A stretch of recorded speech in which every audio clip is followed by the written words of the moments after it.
This is It's an Inside Job, and I'm your host, Jason Lim. This is the show where we explore the stories, strategies, and science behind growing resilience, nurturing well-being, and leading with intent. Because when it comes down to it, it's all an inside job.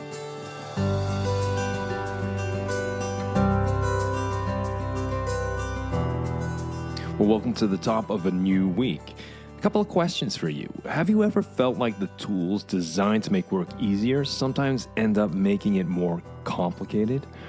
Or wonder why, despite rapid advances in technology, many organizations, teams, and even individuals, well, we still struggle to adapt creatively? Well, today I'm joined by Nick Sheirff. He's a workplace strategist who helps organizations harness technology, navigate generational diversity, and build inclusive cultures. And with experience across corporate sectors in Europe, well, Nick brings sharp insights into how businesses can balance efficiency with humanity. So in today's conversation, we explore a number of areas. For example, how leaders can encourage creativity and training so technology becomes an enabler and not a barrier. We also discuss why generational differences in the workplace can be both a challenge and an opportunity, followed by practical ways to design environments that support empathy, inclusion, and well-being. And at the very end of our conversations, I'll share one insight from our discussion that completely reframes how we think about workplace culture in the age of technology. Something simple yet impactful that can shift how you lead and show up every day. So without further ado, let's slip into the stream and meet Nick Sheirff.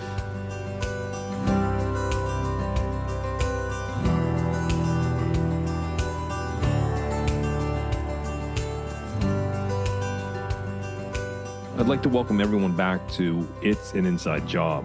Nick, welcome to the show. Thank you. Thank you very much, Jason. Could we kick off by you introducing who you are and what you do? Right. So I have a set of events which we've been doing since 2017. They're called Media Monday Oslo.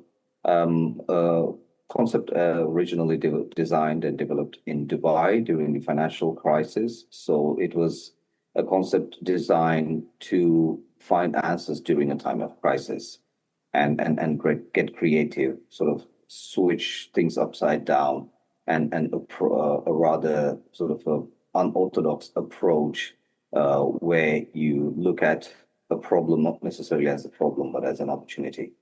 So there are so many reasons behind starting Media Monday. Number one was that I myself, as a qualified professional coming from a foreign country, struggled to get work, not even getting interview. And so it was to basically find employment for myself. And then after being successful, get other people who are having the same struggles to get them into the working life here in Norway at their level that they desire, and sort of just washing cantinas and, sort of working in the warehouses and so on and so forth. So that's where Media Monday started, but then it evolved on its own as a technology event where it brings people, the most unlikely people from different arenas, but talking about topics which they see eye to eye. For example, you could look at a CEO who's a baby boomer, who will meet with a Gen Z or millennial and talk about how to adapt AI into his traditional business. And so these are two people who not necessarily would meet face to face, but we are unique in our ability to create those meeting points. Thank you for that, Nick. In today's contemporary workspace, a lot of people work in sort of an open landscape. And then on top of that, we have a very complex world right now with AI, machine learning, and everything else. And the technological revolutions are coming so fast that we adopt it per se, but we're kind of sleepwalking into it. Society and organizations haven't kept up, and it's hard to keep up with such technological shifts. From your perspective, to start rather general, what do you think? You speak a lot about a holistic approach to the workplace. Perhaps we could sort of operationally define that and explore that together. Well, For me, it's very simple. I mean, all the technology that we see around is a tool. So we men, we tend to, for example, fall in love with our vehicles, or cars or bikes or so on. So we treat them like a human being. We talk to them and all that. Whereas women have a tendency of looking at them just like a tool to get them from A to B. And so I think when you look at all the technology around us, it's around us. It's a tool. And I personally felt, and this is one of the messages of Media Monday, is that what we lack is not the technology. What we lack is the creativity of using this technology in a creative way. And of course, those of us who have pushed the envelope, so to speak, have come pretty far where we use the internet to teach ourselves, as well as do other interesting things like this podcast and so on and so forth. Whereas there is quite a few people who find adapting to technology difficult simply because they do not. This is what I feel. They do not necessarily have the skill set to solve the challenges that they have by using the technology that they have at hand. And a simple example is if you look at Tesla, one of the leading tech companies, and if you look at the technology that they're using, it's pretty rudimentary. It's from the 1800s, which was developed by Nikola Tesla. And there is no magic in that. It's just reimagining tech in such a way. And so I feel today workplaces are limited, because we're talking about the workplace, are limited with people who don't successfully, who are not successfully able to utilize technology for their advantage. And on top of that, we have management who have very strict management structures that a certain thing has to be done in a certain way. So the workload is increasing because competition is going through the roof, because today, for example, German car manufacturers are not the leading car manufacturers anymore. There are new players in town. Obviously, because of that, the prices are going down. So a company has to serve more within a short period, but at the same time, they are limited by still using very traditional working methodologies, using papers and files and pens and so on and so forth. And so it's and we talk about replacing or utilizing technology. It could be something as simple as the transcription that you're using right now to transcribe what I'm talking about, right? So there was this meeting that I had with one of the leading medical technology companies, and their great breakthrough solution was that they actually, instead of the doctor typing down everything when they speak to the patient, the conversation is recorded and transcribed, and then the information from the transcript is captured and logged onto a database, so that the doctor can actually, instead of being a data input person, like back in the days, just tapping on his keyboard and being disconnected from the patient, can actually be engaged in the patient, because that's what the patient wants the human engagement, while the machine in the background is capturing the conversation and putting in all the important points, and preferably also suggesting the necessary medication or treatments and so on. So the technology is way beyond what we actually need today. But the ability to creatively think and put these 3, 4, 5 tech together and make it happen in a sequential and of course in a secure way, that's what we feel we are lacking right now. It's quite interesting, because I concur with you from my limited experience, but I work with a number of corporations, and organizations themselves are not always adept at adopting technologies quite early to benefit. But what I do see is that there are individuals, early adopters, if we can call them that, who do that. And so they'll be sitting in a meeting and they will have their iPhone in the background recording the meeting. And then immediately after that, they just take the transcript, throw into an AI, a generative AI, ask them what are the salient points, and it generates it for them. And then they can create a response. what might have taken a long time just to go through notes and such, they don't even have to take notes because, as you said, like the doctor example, they are present. They can listen. They can understand. They can hear different viewpoints. 100%, not partial attention because they're moving from taking notes to listening. And so you can see this sort of piecemeal where early adopters are using the technology for themselves, transcription, AI. And I think it comes a little full circle to what we were talking about at the beginning, is that it does create a sense of, it takes down the stress. They don't have to use so much time, so much energy to take what was the captured points there because they have it all. And depending upon the AI, they can ask it different prompts to take that information and to tailor it to whatever employee or leader of another department they need to. So it fits with their needs. Without a doubt. And today we are seeing more people using this tech, but the adaptation is pretty slow, right? And the adaptation is pretty slow, I feel, because we lack creative ways of allowing people to adapt. Like, for example, gamification. Whereas everyone talks about gamification, but if you speak to uh, any HR manager and ask, okay, how do you take notes? I mean, do you even know what gamification is? Right? How to get people used to their smartphones as a tool, than just making phone calls or watching cat videos on YouTube, but to actually utilize this in capturing conversations and then transcribing it, and then exactly what you mentioned.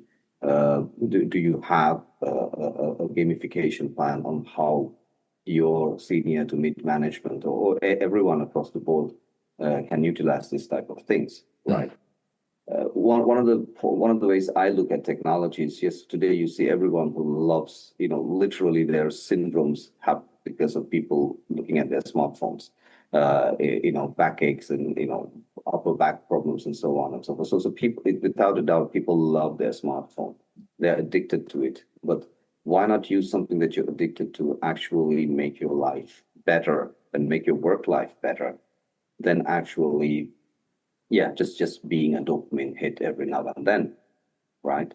So this is what this is the and I feel to achieve that, to approach that, there has to be a certain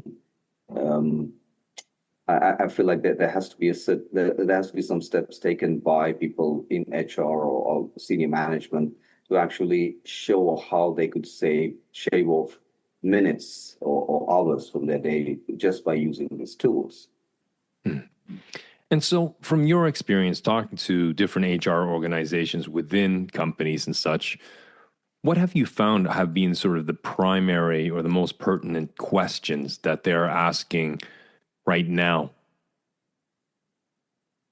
I think the latest is something that's a growing issue, because there is a lot of positivity around inclusion, but the focus when it comes when it comes to inclusion has been more towards including different nationalities and different races and so on, but not necessarily different ages. So if you look at a baby boomer in his 60s, and then Gen X was probably in their 50s, and working with millennials, especially Gen Z, there are different value sets that are clashing here, different values, different work ethics. I was speaking to two gentlemen who were hired into a company that was completely founded by Gen Zs and millennials, and they themselves are that's their major challenge. The organization is doing extremely well. It's in the financial service sector, but just a cultural clash. So this is a key thing that we are seeing that is creating unnecessary. If it's a necessary challenge within HR, it's understandable. This is creating unnecessary challenges, problems that should not even be there to start with. So What do you mean by that? Because, I mean, generations will come with their own set of values, with their own backgrounds and what have you. And so anytime you bring two distinct groups together, but because of perspectives, there's always going to be a clash of opinions and values and ways of doing things. wouldn't these be natural challenges that would come up in any organizations, whether it's boomers or zoomers or Xers and millennials?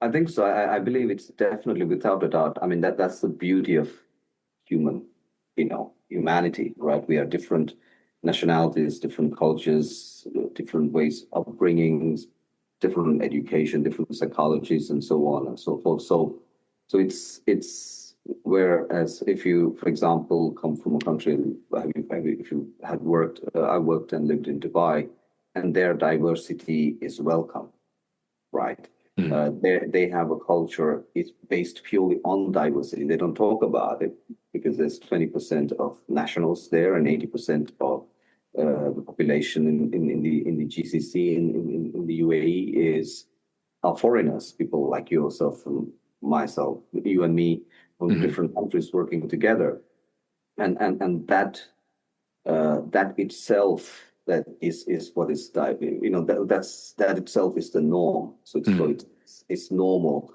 and into that there is everything that's included. You can see people well into their 60s still working in senior position together with young people. So it comes from there's a different approach there. I think it's basically sort of ingrained in the people there. You're going to work with a lot of foreign people. You'll more or less never see someone of your own nationality, and so on and so forth.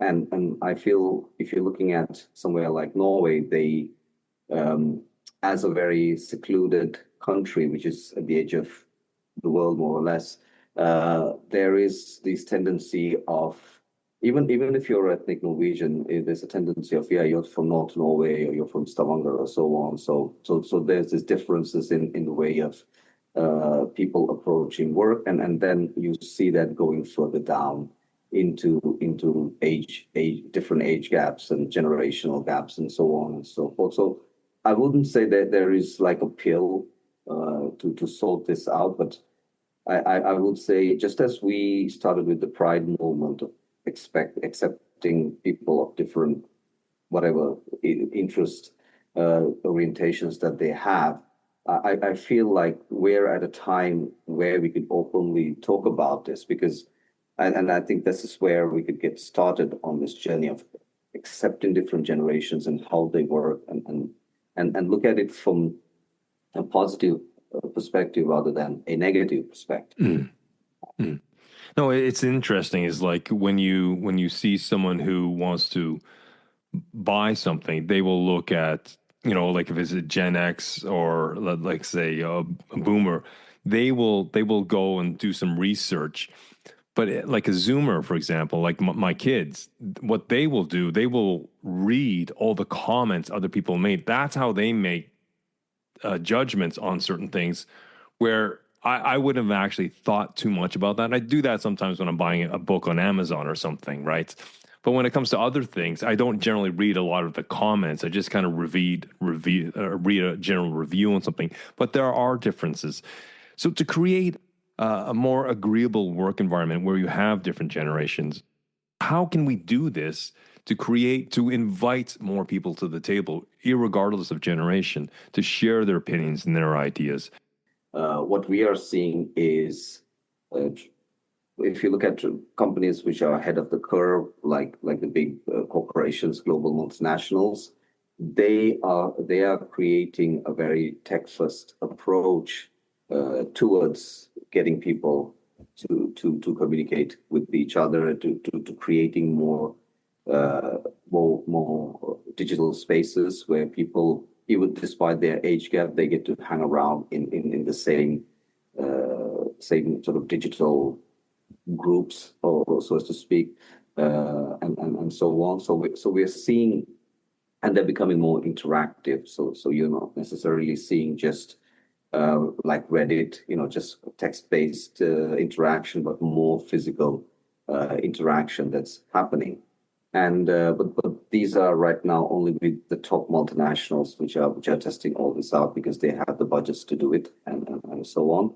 But then 80% of businesses are SMEs. So the question is, how do this trickle down to the SMEs and all the other small businesses that actually needs to create this inclusive working environment instead of being creating animosity towards a younger or the older generation, but include them and understand their point of view. But what have you seen here in Norway working with it that has been applied, where you don't need lots of money per se, but maybe more creativity of how to use the technology to create this more inclusive, regardless of its gender or age or what have you?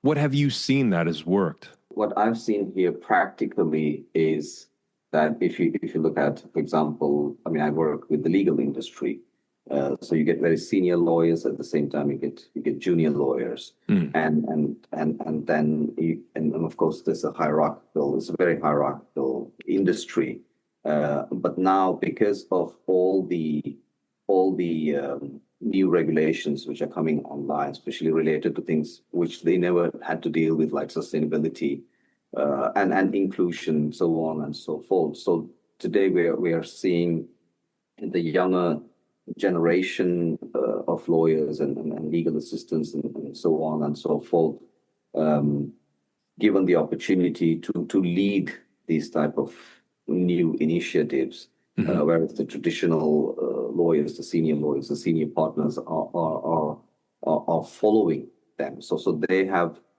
taken the initiative of allowing these young people to step into these roles, and also looking at one of the big five consulting companies, they actually hired Arab girl who's not obviously not ethnic Norwegian, not even born in Norway, but an engineer to be and a young person to be, and of course wearing a hijab as well on top of that, to be the sustainability consultant flying into offshore platforms and basically doing all the work related to what a sustainability consultant does in the oil and gas industry. And then they've switched the role the other way around, so that she's now leading, and people on the ground are senior people are learning from her and following her lead. So they're really, these are, as I mentioned, large corporations. They're multi-billion-dollar organizations, so they can do this thing. So they're really switching roles the other way around, and they're leading. In one way, they're being a bit vulnerable, right? So they're leading with vulnerability, and they're putting people they have never put on in a position, and they're seeing amazing results based on that. So I think the core takeaway from what I saw from these things is that it's the vulnerability, it's the ability to trust your younger generation, with the ability to use tech, understand, communicate, and build relationships, and their approach, and switching the tables the other way around, instead of a big 60-year-old CEO or divisional leader. So I'm saying, you listen to me, I've been doing this for 30 years, I know what to do. Instead, like, you go do it, you figure out, and let us know what you learn, and so on. So this is, I feel, one of the top examples that I can come up with of how they're approaching this. Yeah, I guess there's also the flip side of the coin, where maybe it's gone too far to one side of the spectrum. You see a lot of this in mainly Anglo-Saxon countries, New Zealand, Canada, the States, England, Australia, and such, where sort of this inclusion, or DEI or DIE, it's swung so far that people are hiring based more on a certain ethnic group or a certain gender or what have you, instead of merit, right? What they've earned, knowledge, competency-wise, how they collaborate, how they cooperate, what they bring to the game. But it's more about the person has green skin, or the person's this or person's that, and they don't hire on merit per se. And it's now you're seeing the pendulum back, which swinging the other way, where this whole DIE or DEI it's getting dismantled because it's gone too far on one side. How does an organization find the right balance so the person they put in place doesn't just look like a token? You know what I'm saying by that? right? Because that is, then you get all the criticism about that. Oh, he or she or it or whatever is just a token. I can understand having diverse opinions and experience, as you spoke of, sort of generation wise. This is a hard question, maybe, to answer, and a very politically sensitive one. But we've seen the backlash in the Anglo-Saxon countries. How can other countries learn not to let the pendulum swing so far one side? I mean, as you said, it's not a 1 + 1 = 2 type of question. It's a very complex question, and what I feel is that it's looking at it from a much more holistic perspective. That there are genuinely capable people out there, and this is what I'm seeing. Just speaking to so many young people who are sort of stepping out of their, stepping into senior roles, and then there are top professionals, very very highly paid professionals who want to step out of their roles because they're lost their way and they're only defined by their job and they do not know who they are. So in 30 years they've been in accounts or finance or real estate or so on. So apart from their job, they do not understand who they really are, the person who really is deep inside. So I think this aligns with the value that the organization is. Like if you're looking at a company like a tech company, so who would be a nice representative of that organization, despite color and so on and so forth. And we see examples with the billion-dollar corporations like Microsoft. We get Satya Nadella and Adobe and so on. So they are bringing in people who are not necessarily the right color or whatnot, but they're bringing in people who are genuinely into the tech and in a funny way, a bit stereotypical as well, right? I mean, who would rather be the best guy to run a tech company than an Indian, right? So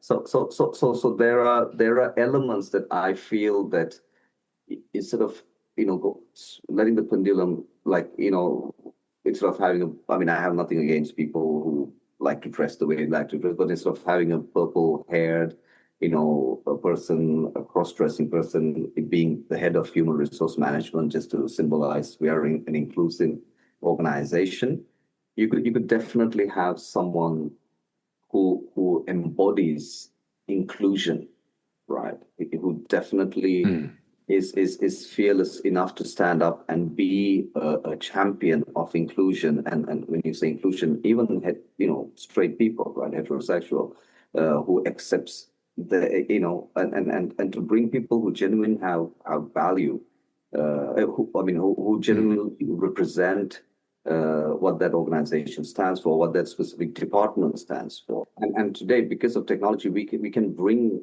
amazing people like this and position them in these places, in these positions, because we have the tech to support them. But you genuinely need people who have burning desires for these. So once you identify that, I think then the whole requirement for having this person with this hair color or this skin color or so on, it becomes irrelevant because they become a true champion of that specific role.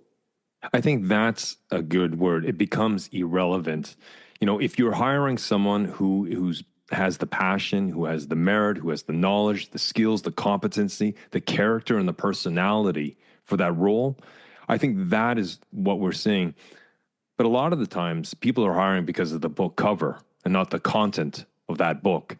And then the question is, what happens to the credibility of that department by just having, sort of a showcase, a token in place, right? And I think it comes right back down to what you're saying, Nick. For it to be genuinely and sincerely accepted by the greater audience, whatever that greater audience is, it has to come from a place of value driven by those. And of course, all the other sort of adjectives that I've used. Otherwise, if there's a misalignment, the whole idea just gets derailed. The thing is just okay, this is what's the focus of society right now. It's the flavor of the month. So let's stick someone in that position, right? They see that the hire for a particular position wasn't based on all the sort of shallow things, those irrelevant things that you've spoken to, but more of the deeper sense. So that is a true hire and not just a figurehead or a token. No, that's exactly because that's what we're seeing with so many top professionals who are not satisfied. Some of them actually got fired from very senior roles. Some of them just quit. Some of them are on CMLing, which is they got permission Sick leave and such, yes. sick leave for a year or two because they have lost their full the fire in them to continue because they've been in the same role for 30 plus years. But once you identify a person's passion and position them based on their passion, and either directly working with that or working something related to that, and then you would see the retention rates go up.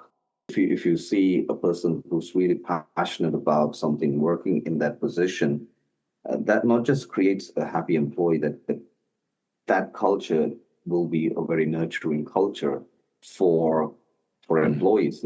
And what we were talking about is because specifically if you're looking at a country like Norway, which is a very large country, a very small population, a lot of loneliness in this country, and so one of the big places that people socialize is their workplace.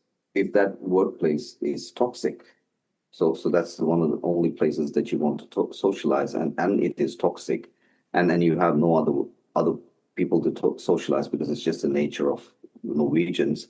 That's where things like alcoholism and other depression and suicide and things like that comes into play. So why not transform these working places into actually nurturing social environments?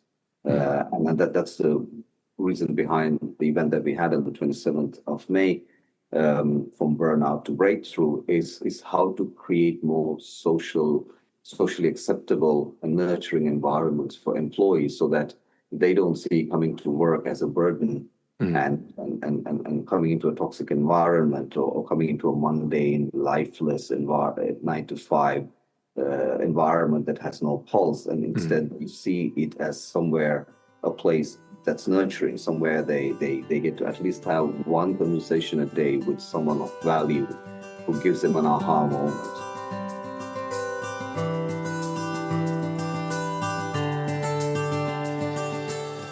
In the first half of my conversation with Nick, we explored 3 major themes shaping today's workplaces: adapting to technological change, navigating generational diversity, and finding the right balance in inclusive hiring. Now, Nick emphasized that while technology is an incredible tool, its true value depends on how creatively people are trained to use it. He pointed to examples like AI transcription in medical settings and how early adopters often find ways to streamline workflows. And at the same time, many organizations struggle with slow adaptation because they lack proper training.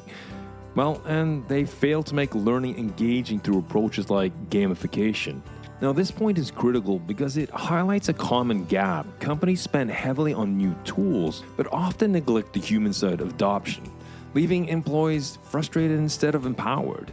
We also discussed the role of generational diversity and the cultural clashes it can create. And the age differences between boomers, Gen X, millennials, and Zoomers, well, they're often overlooked. Nick argued that technology itself, well, it can be a bridge here, creating new digital spaces where different generations can learn from each other. And this is significant because those divides don't just affect workplace culture.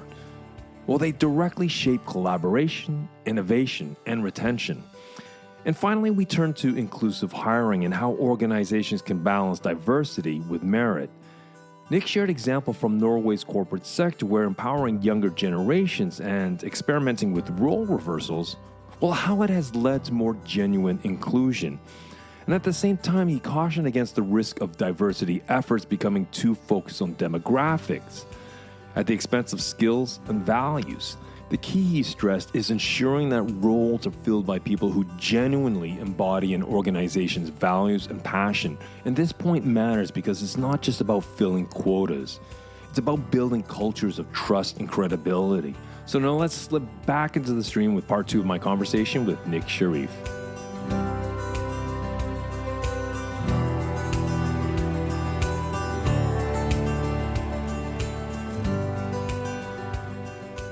I'd like to segue to that May event, from burnout to breakthrough. You had invited me to speak, but unfortunately I couldn't because of other engagements or commitments I had. But thank you for that invite, by the way. What were some of the most salient points in order to create work environments where we move from burnout to breakthrough? What were some of the comments that really sat with you from the participants?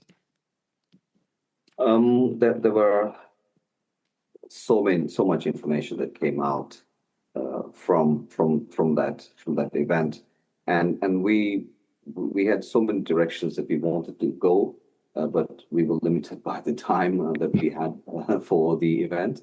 And by the way, we are repeating it in November, so if you're most definitely welcome, and any audience members as well, I'll be sharing the links later on. So what we actually saw was that one of the key things that we were discussing there is exactly what I basically mentioned, just a while ago, is that mundane nature of work, where everyone is being compartmentalized. Yeah, you may be in a very sort of open environment and open office spaces and so on and so forth, but you're very compartmentalized. There is a corporate hierarchical system, and there's a sort of unspoken rule of how you should behave in that environment and what conversations that you should have. And it is not, it is kind of, in a way, a kind of censorship, so as to speak. So there is unspoken censorship in working environment. So it's in a way a very suppressive environment. And so this is what I think specifically people in countries like Norway, in 2025, there's this saying, keep your one hand on your head and one hand on your mouth, so that you don't get beaten by your boss or your coworker and you don't say what you're not supposed to say. So that is still an ongoing thing, so as to say. In even in a country like Norway, where you're supposed to have freedom of speech and supposed to have very enlightening working environment. So you're still supposed to. So we're seeing this, coming back to this generational gap we're talking about. So we are seeing the Gen X's and the baby boomers still pushing for that type of an environment, whereas the Gen Zs and the millennials, they are pushing more towards, they're at the other extreme of the pendulum, where they're over expressive and over emotional, and very, how can I say it?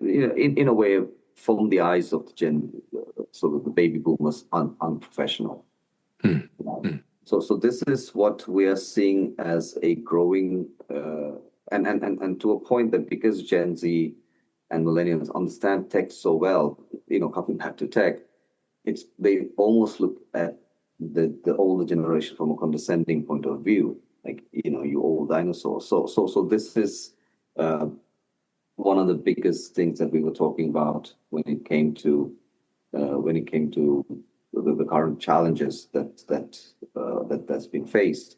And so what we were looking at, the event was looking more at creating a safe zone, a quiet space or place of reflection, that any member, it could be the CEO to the guy just cleaning the toilets, anyone who could come and have a moment of peace, a meditative moment, whatever. It could, of course, no smartphones allowed, a quiet room that could come and help them neutralize and be undisturbed, of course, not throughout the whole day, but at least 30, 40 minutes, maybe an hour or so, being to themselves and reflecting and so on and so forth.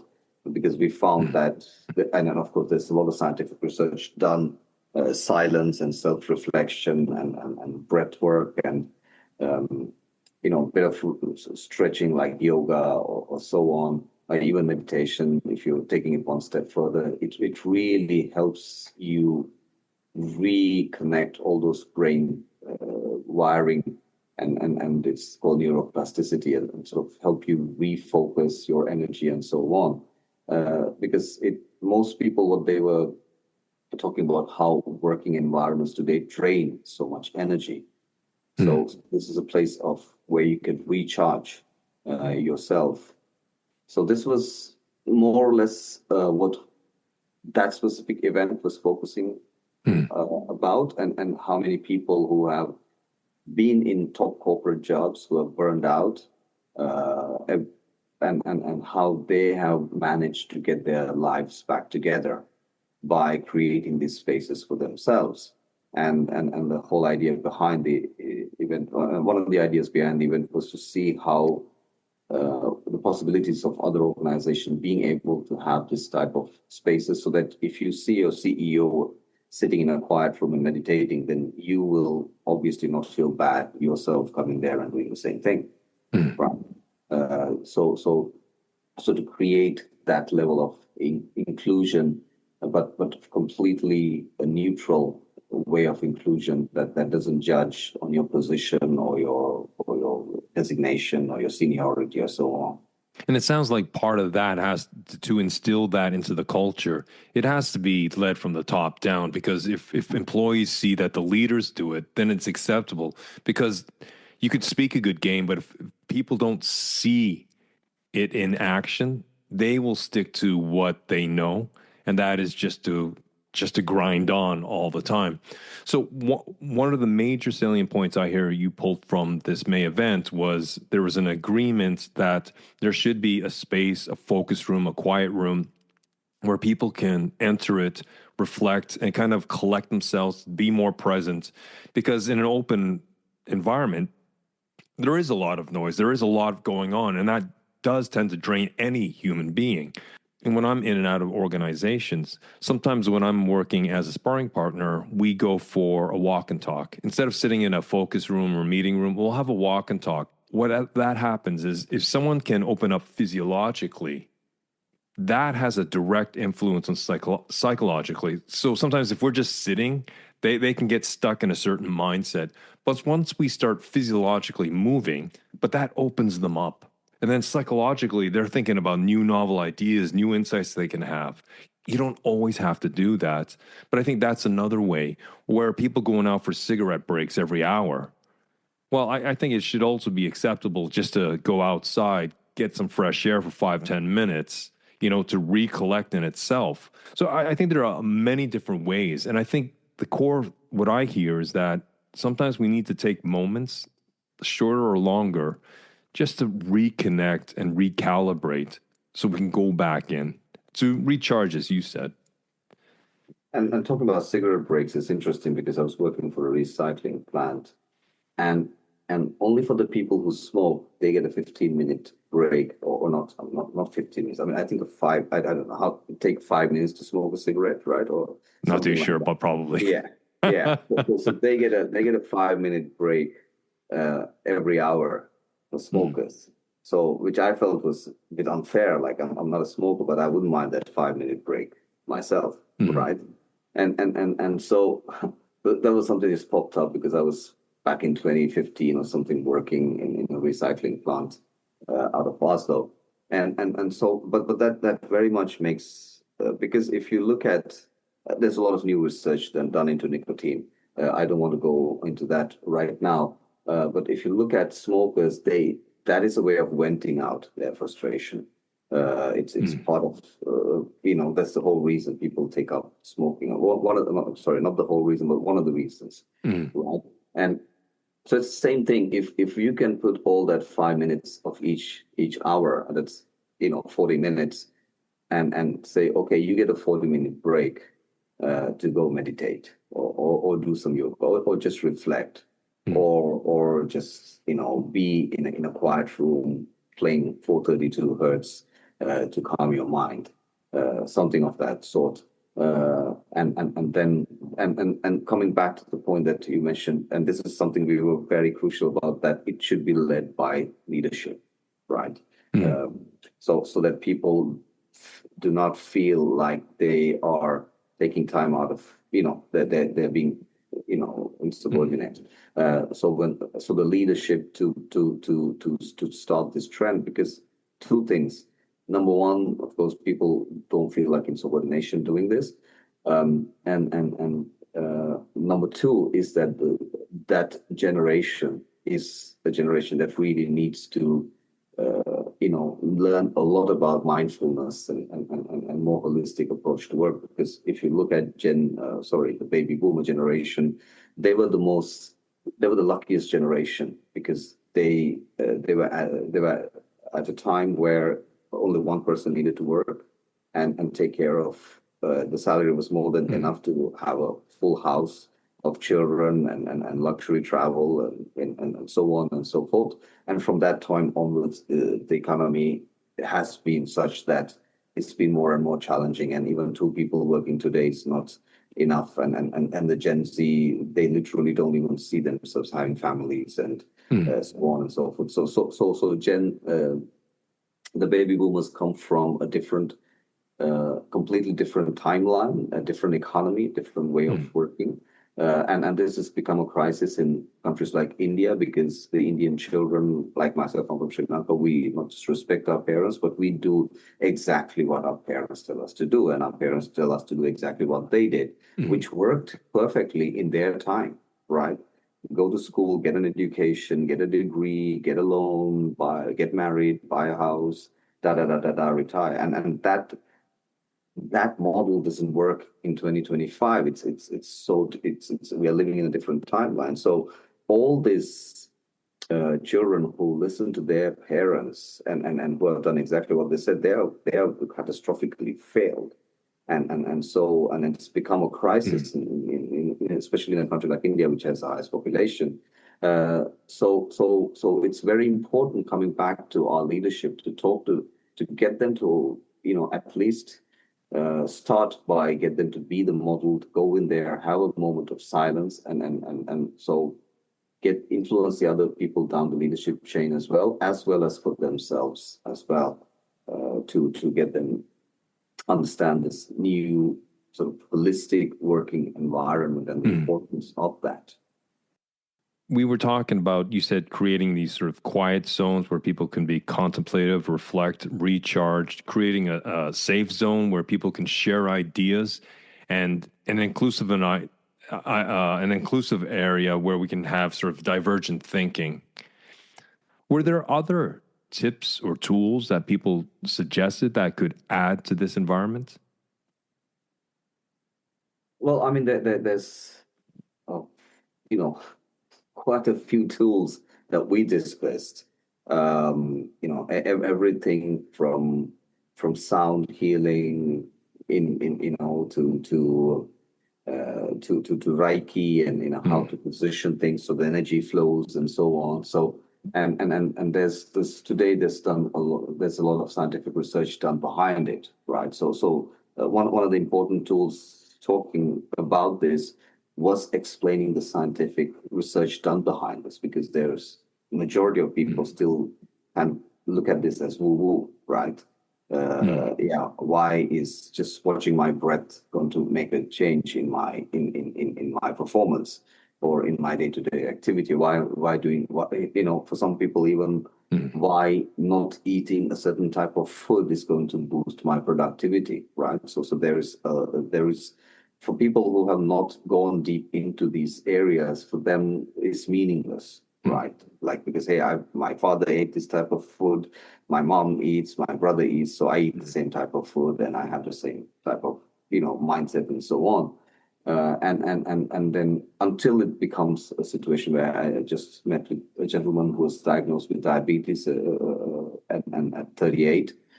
And that was when he really started looking into his life, because he was Mm. shocked at 38 that he was diagnosed with diabetes. And this is not even a Sri Lankan or someone from my culture, which has a high rate of diabetes. This is a white British guy, right?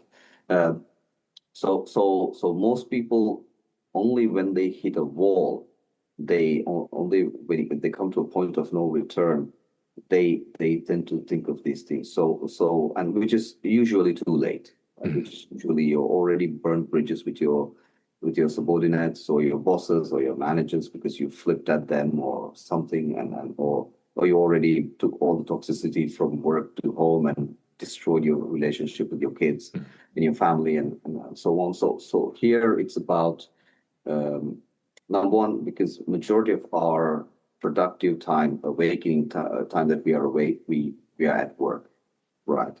And an employee is a valuable asset, not just to the organization, but to an economy, because they produce, and that's what keeps the economy going. So these people who are spending their most crucial time doing the most crucial thing, not just for the company, but also for the economy, and then in a toxic environment, right? So switch that around and make that environment nurturing, make that environment reflective, Mm. empathetic, right? And this is what we saw, what we were discussing, is that how to, so there are so many different ways of creating this, and also based and coming back to the point that I was mentioning, is to explain the value of these specific actions. Why, like we see a lot of workshops on leadership management and all this kind of stuff, which Mm. is very left brain, which is very sort of forced into that A4 structure, right?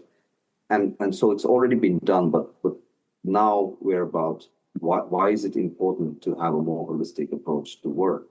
Why is it important to have a moment away from screens, for Mm. example, right?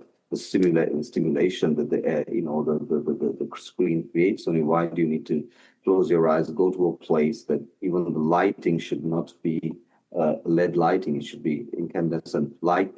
lighting, or just looking at green, just looking at a tree outside, just looking at, why is that important, and what's the science behind it? Because today everything is researched.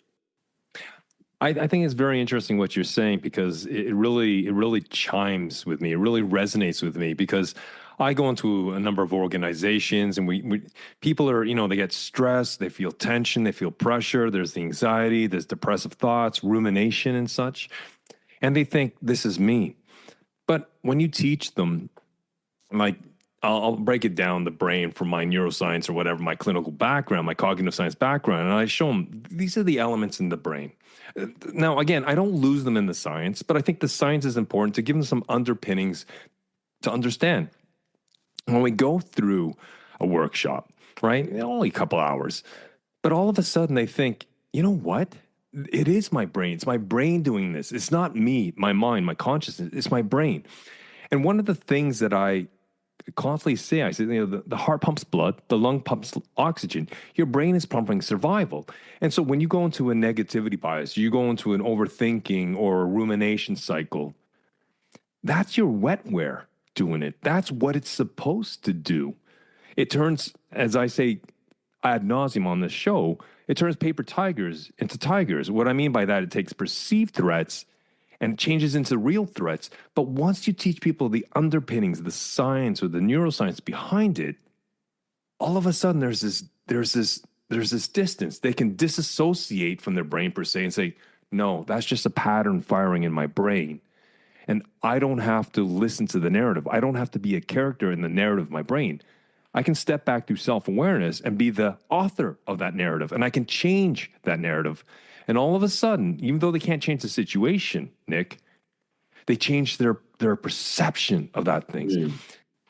And if you look at the Egyptian culture, so in modern day, we say we have five senses.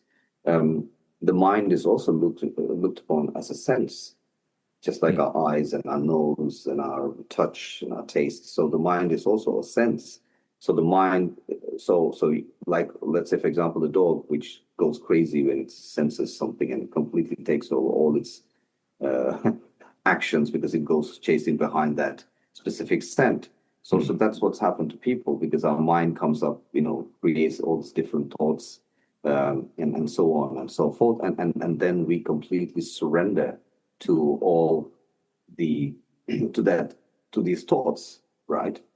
And most of the time, because there is a lovely quote that I saw once: whatever that's happening is real, but how we react to it, let's say we decide to react with fear or anxiety, that is a choice, right? So the danger, let's say a car coming at you, is real if you're standing, but us freaking out and freezing, or freaking out, fearing that's a choice you make, right? So once you realize that there is this difference between how you react to it, how you feel about it, and what's actually happening. It could be something that you say that I do not necessarily resonate with. You could have not meant it, but if I personally get triggered or insulted by it, that is a choice I make. That's a choice I'm allowing my assistant to make, right? So I feel like this type of conversations in the working environment is what should be nurtured. And I've because I work in business development for my own startups, and then the companies that I'm working with, and I find it very exciting now. Whenever I go for a meeting, it's no longer about why my product is good and why you have to buy my product, but it's these amazing conversations where towards the end of when I walk out of the meeting, I've almost forgotten to talk about what I'm selling, and then they're like, hey, by the way, what can I buy from you? So I think the whole holistic approach, not just to the working environment, but to your potential client or customer or whoever you're interacting with, that's bringing you in. This once employees are trained on approaching them with this empathetic approach, like empathy first approach, it transforms your whole business because your business is because those who are employed by the organizations are looked as the brand ambassadors for the organization. It could be selling furniture or cookies or whatnot, smartphones or clothes.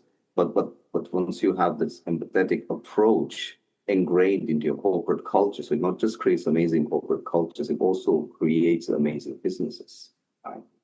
Well said. Well, Nick, we're coming close to the top of our conversation. Are there any last ideas you'd like to leave with our listeners today?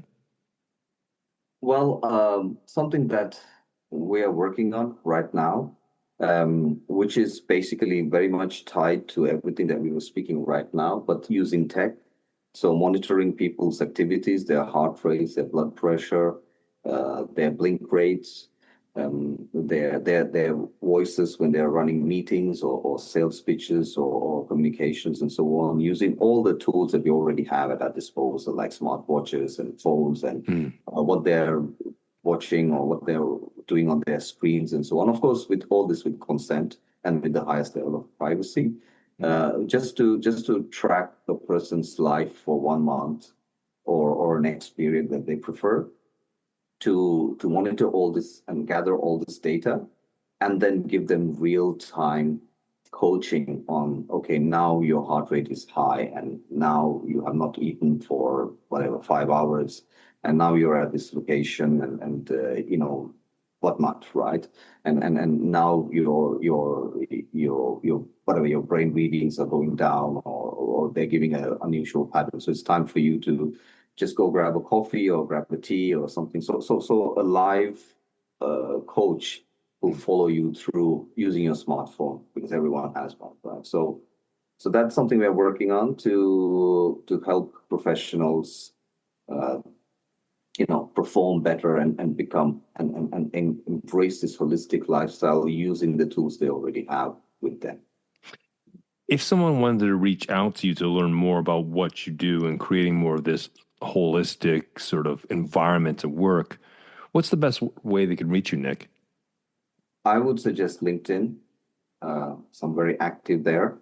So they could look for me. My first name is Nakil, Naqeel, and Sheirff, like the song I Shot the Sheriff.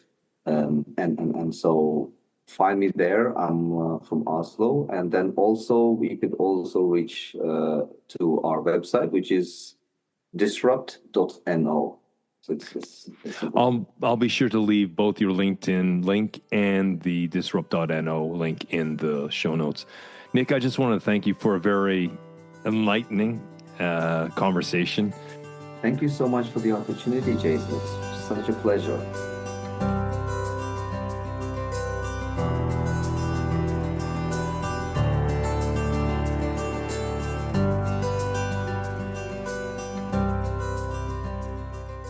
Well, folks, as we close out this episode, I found today's conversation with Nick both philosophical and practical.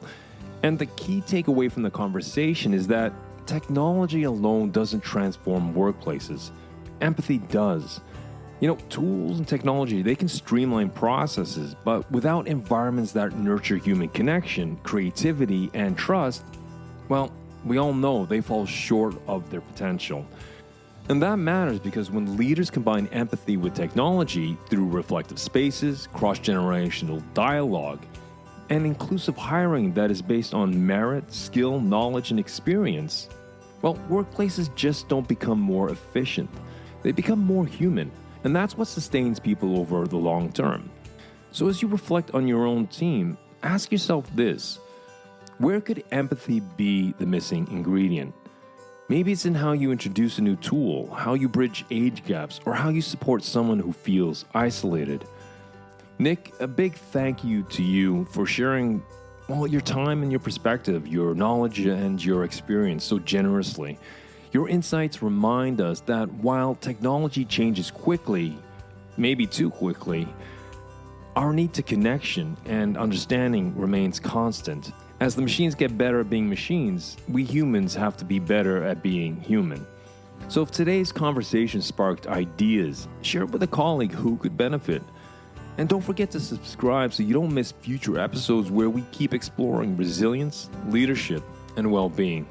For those who wish, you can follow me on LinkedIn, where I also have a It's an Inside Job podcast newsletter that I launch most Wednesdays, almost every Wednesday, where we take the most salient points and pragmatic tools and insights from that week's episodes and distill it down into something that you can use to lead yourself or to lead others. So thanks again for joining me for another great conversation. And until next time, keep well, keep strong, and we'll speak soon.